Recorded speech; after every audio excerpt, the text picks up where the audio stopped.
Okay, so now that you've had this delightful time, have you also observed that for a regular polygon, all side lengths, all angles are equal. Now that doesn't mean that the angles are equal to the side lengths. It means each angle is equal to the other angles in the polygon tangent, and each side length is equal to side length. Yes, Bill? That was not as exciting a math comment as I thought it was going to be. Yes, a squared plus b squared is c squared. Yes, the sum of interior angles in this is equal to n minus 2. What did you get? Okay. In case math class gets too high intensity. Yeah. Hey, you're gonna need some, bro. Oh, you want a box? Right, box? You're No, let me box. So,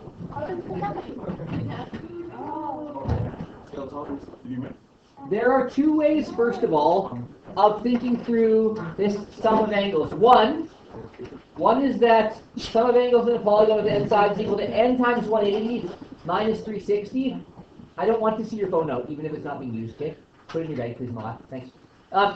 So, one is this, but you probably recognize this is actually the same formula as I gave you, except that I did the n minus 2, right? The n minus 2, like, within the multiplication. So this is sort of separating it out. I would instead say that this formula is defined by 180 times n minus 2. All right, this is the same idea. This is just set up slightly in a different organization. The other piece is that regular polygons have all sides equal and all angles equal. That doesn't mean all polygons. It means polygons that are called regular means that they are like, it's like a square of other polygons. Right? A regular pentagon is a 5-sided sort of square. Right? 6-sided, regular hexagon is a 6-sided sort of square. Okay, so let's take a look. First of all, Pentagon. It doesn't say regular, so you don't have to worry about they're exactly perfect.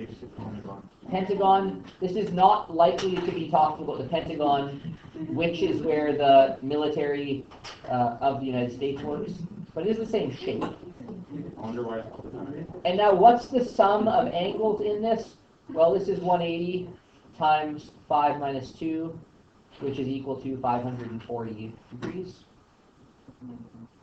And notice if you would use the formula instead this way, that would be equal to 5 times 180 minus 360, which equals 540 degrees. Right? These are the same thing. This and this are the same formula, just set up slightly differently or rearranged. And I will always use this one. I think it's much simpler to use in general. It's kind of clearer of why. It's 180 times 2 less than the side. So. The other one is setting it up to show sum of all exterior angles minus those center angles. Right? Okay, what about an octagon? What's octa? 8. Yes, and if you look at the table above, it shows that. Now we get the fun of trying to draw an octagon. I'm super good at this. I'm sure you can get that. You gotta think about MMA. I just think about a stop sign, actually. Or that. You can tell my octagon is not a regular octagon, which means that the angles are not all equal, but the sum of interior angles still adds up to the same thing. And in this case, that ends up being 180 times 8 minus 2. 180 times 6 ends up being,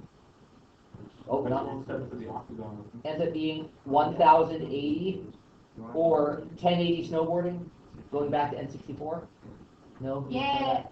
Only Rita as old as me played. Nice. I appreciate you. Thank you for, even if you didn't know, you just made me feel good. Mr. Boyce, you're young and hip. Thanks. Wait, go back a little bit. My bad. I just turned 18.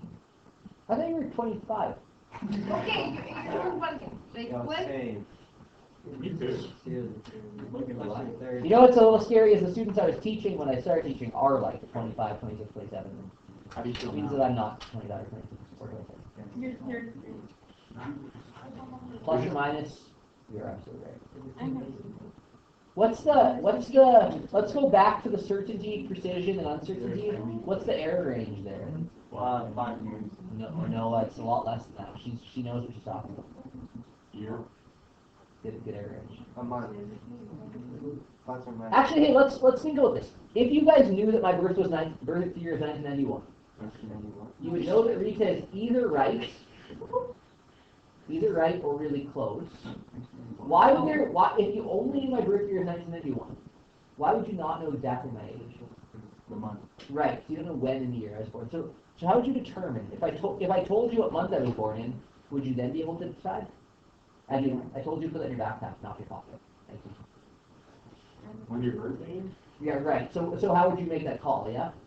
Well, I'm 100% sure because you said it yourself. Either you're 33 or 34. That's right, and I am. I'm either 33 or 34 because I'm born in 1991. But if I told you my birthday was in August, August? would that clarify it? Yeah.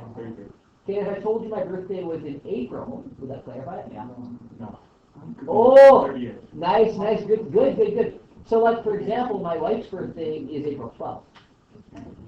But she wasn't born in 1991, so moot point. Okay, anyways. Regular polygons. In this case, now I want to know what is each interior angle in this shape. And let's say I don't get to measure, sorry, too bad. How would I figure out each angle here? Kind of a bit trickier. We haven't done this mathematically, but let's think of it. How many sides are on the shape? 5. Okay, 5. So what is it? So if there's 5, that means the sum of interior angles is 180 times 5 minus 2 is 540 degrees. So I know that all 5 of these angles together, Hassan, is 540. How would I figure out each individual one? Oh yeah, because there are 5 that are all the same. Right, so then 540 divided by 5 will tell me each individual one, and I know that each individual angle is 108 degrees. Oh, what? Because 108 times 5 is 540. You see how we did that? So first of all, we figured out the sum of interior angles, and then we used the sum of interior angles to divide by 5 to find each one. Cool. No, that's actually... Yeah, not so much. Okay, what about a decagon? Oh. Decagon, that's 10 sides. So first of all, the sum of all interior angles, and this course we don't actually have to clarify interior versus external, exterior, but you're smart enough to recognize we're talking about the angles on the inside, so these are the exterior angles, not the interior angles. Nice hearing, take it out. 180. Oh. Right, okay, so we've got 180 times 10 minus 2,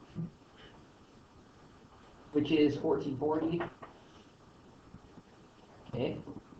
So now what do we do with that to find each individual one? Divided by 4. Right, so each angle then is 1440 divided by 10 sides. Each angle is 144 degrees. Do you have a suggestion, by the way, of whether angles will get bigger or smaller in a regular polygon if there are more sides? They get smaller. So let's think. First of all, what's each side worth in a regular triangle? What's each angle worth?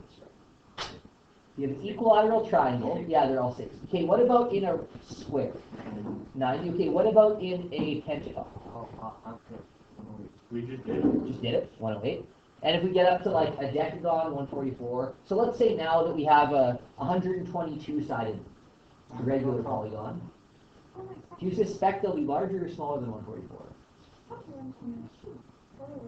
Yeah, they'll definitely be larger, right? We see the pattern. Now, so does we also actually find the numbers, and that's the How like 122 sides. So 180 times 120, and then you divide that by 1. 180 times 120. 177.0. Okay, interesting. So this is fascinating. I have a question. This is actually, we're going to do calculus for today. No. Well, that's very, very interesting. Very interesting. So I suspect there's probably a number that this pattern converges. Converges means like we hit a certain point and it won't get bigger. If we were making a graph, and we had the graph that went, let's say, number of sides in a regular polygon, and let's say that the other axis was degrees of each interior angle. So basically we're just looking at here. So like when you're at 1, we have 60 degrees. When we're at, not 1, 3. When we're at 4, we have 90 degrees. 5, we have 108 degrees. What's this graph going to kind of do as we get to really big numbers? Level up. And any guess? Any guess to what that will level off at? It will be a specific number that it will never cross. 360. That would be interesting. I don't think 360. That would mean you have some reflex angles. Oh, yeah. Let's think. What if you take a really big number? Often a way to check a limit. There's the calculus piece. Is check what would happen at like a really, really, really big number. What if you had a 100,000 sided polygon? It's hard for me to conceptualize what that would look like. But what if you had a 100,000 sided polygon? Well, let's use this formula and think through if x is 100,000, what happens? Well, you're going to end up with 180 times 100,000 minus 2, which is basically 100,000. And then you're going to end up with that number divided by 100,000 for the numbers of sides. And you can think through, that's going to be almost, but not quite, almost 180. Yeah? So the limit here, the thing that it never crosses, this line, which is a horizontal asymptote, is at 180 degrees, right? It won't cross, but it will approach 180. Cool? Now, I think it's unlikely it'll run into any shapes with 180 degree angles. That, even just thinking about it, it's basically a straight line, almost, but not quite, and everyone is just not quite a straight line. You're almost getting to a circle at that point, right? Like it's very close to being a circle at that point. I'll show you this in a few minutes. Now, your job here, now that we've completely gone off the rails, is to do a little bit of practice with this interior angles and some of the interior angles. Yeah. And best of luck.